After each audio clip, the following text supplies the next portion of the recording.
Hi everyone. It feels like a while where I've like sat down and actually filmed something, but today is really exciting. We're going to talk about Women's Prize for Fiction shortlist predictions. It came really quickly. I don't know. Anyway, before I get into my predictions, very subjective predictions, I'm just going to talk about really quickly two things.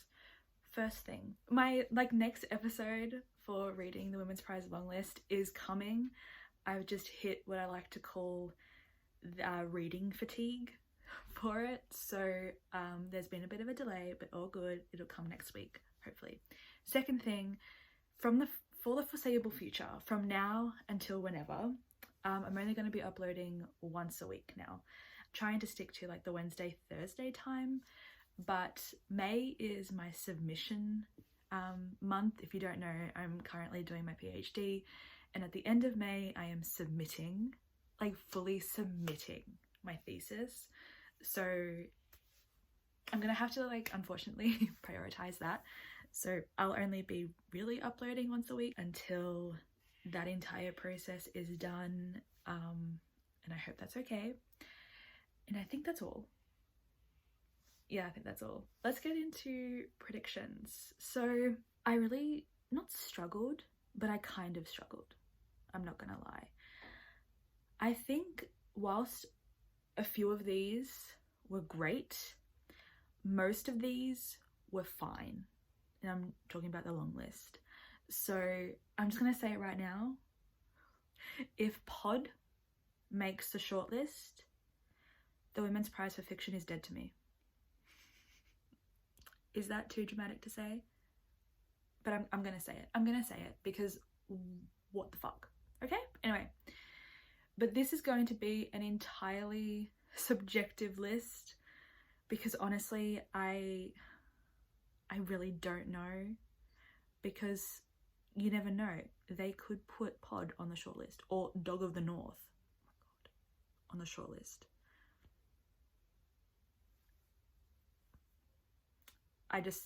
I wouldn't put past them, you know? But okay, I want this to be a really quick video, so let's just go into my predictions. Okay, the easy one. I'm going to say this one. Demon Copperhead by Barbara Kingsolver. I'm actually in the middle of reading this, and although it is based on like a retelling of David Copperfield by Charles Dickens, I read David Copperfield like 2 or 3 years ago, so it's very far back in my mind. So reading this feels like an entirely new book. Barbara Kingsolver is doing something so, I don't know, it just feels unique even though it's a retelling. Does that make sense? I really love the narrative voice of Demon or Damon. I just think that it is very immersive. Like, I dreamt about this book, and that hasn't happened for any other books on this shortlist, on this long list, sorry. So it's spectacularly written. So I'm going to say Demon Copperhead will be on the shortlist. If it's not on the shortlist, that would be a very, very big surprise to me. And I think this will also be a big surprise if it wasn't on the shortlist, and that's The Marriage Portrait by Maggie O'Farrell. I feel like this, I can understand if people didn't really enjoy it. Like, I can understand that, but I just really like her writing, and I really think Maggie O'Farrell is doing things that you don't really see much in fiction. So The Marriage Portrait. If you can't tell, I'm not going to be really reviewing any of these. I'm not going to give you synopses because I think, well, except for some of them, which will be coming in the next episode, I've talked about these at length. My next prediction is Trespassers by Louise Kennedy. I feel like every person that I've spoken to loves this book, and I think it's emotionally very impactful. There is a visceral experience when reading this book. So I just think that this – This feels like Women's Prize shortlist material. do you think? Or am I just talking out of my ass? You tell me. But I just think that Louise Kennedy is also a woman that I will like continue to look forward to in terms of her writing. Also, she's hilarious on Twitter. So my next one is going to be Wandering Souls by Cecile Pinn. I spoke about this recently in my most recent episode of reading the Women's Prize long list. This was exceptional. Wandering Souls was exceptional. Not only did I cry, but I think the way it was written, fantastic. It brought something so unique and different in terms of the way that it was written, in terms of the structure, in terms of the way that it was narrated, that I think it needs to be on the shortlist. Like, it's a book that is worthy to be on the shortlist. It is magnificent.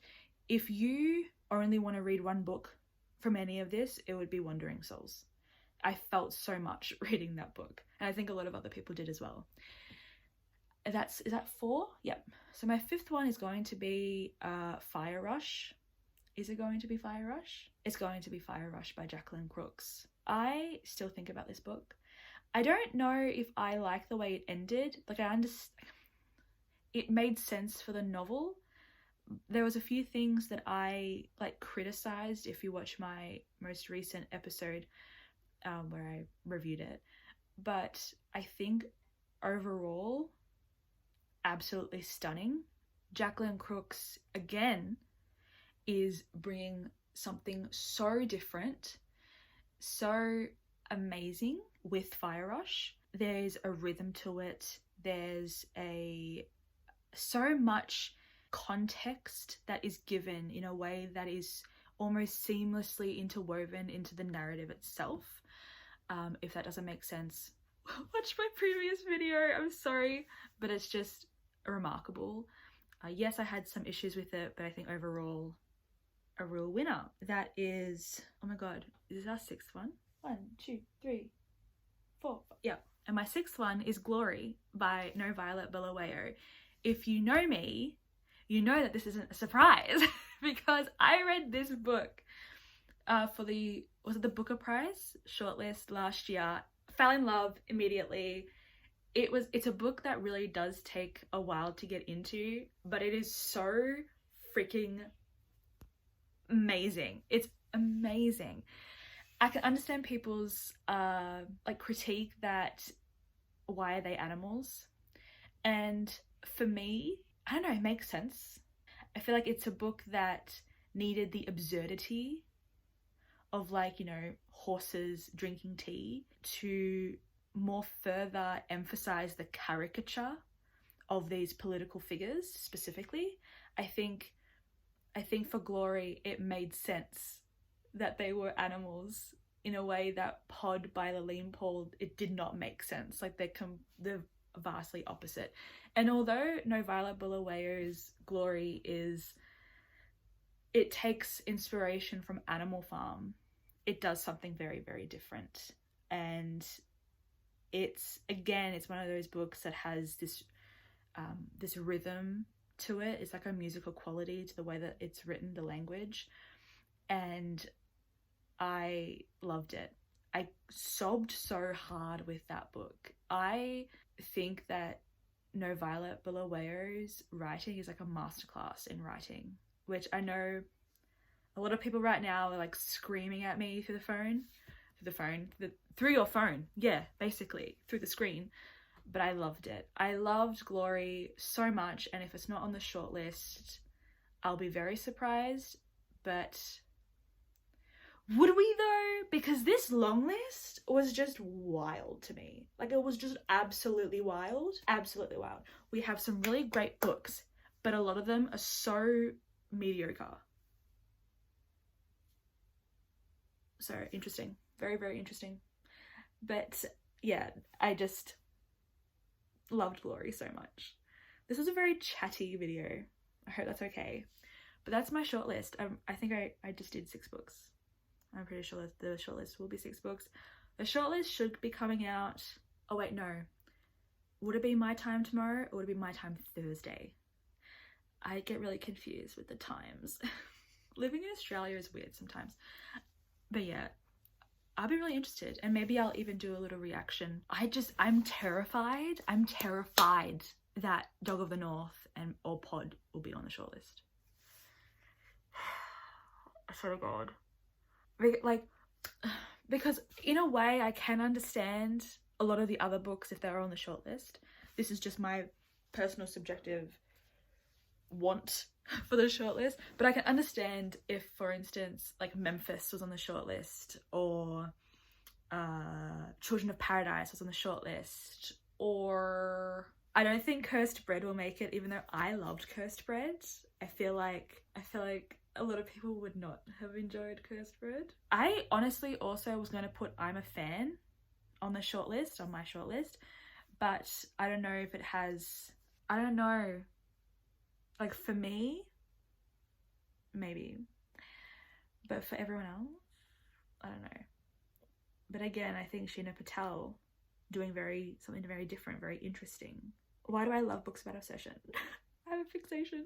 But I can understand a lot of these other books if they were to make the shortlist. But what I won't understand is if Pod, Dog of the North, makes a shortlist, if Stoneblind makes a shortlist, if although I really thought Bandit Queens was so fun and fabulous, I don't think it would make the shortlist. But that's my shortlist predictions. I had a lot of fun doing this, but now I really just want to read fantasy. I just want to read fun books. Ugh.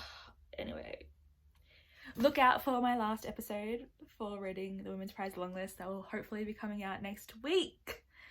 And until then, I'll see you on the flip side, legitimately. I have so many videos to catch up on. I haven't been watching anyone's Women's Prize videos, like reviews, predictions, reading vlogs, because I've just been like, I can't have outside influences. I need to just like read for myself. I have an entire, like, my watch later list is filled with people's videos. I'm really excited actually. So, okay. Thank you so much for watching. What do you think is going to be on the shortlist? Tell me, please. Very interested. I just really do love Book Award season. I'm actually very excited for the Booker Prize later this year. Very excited. Anyway, I need to go mow the lawn. Have a fabulous day, evening, afternoon, morning, wherever you are in the world, and stay safe, please, because I care about you. Bye.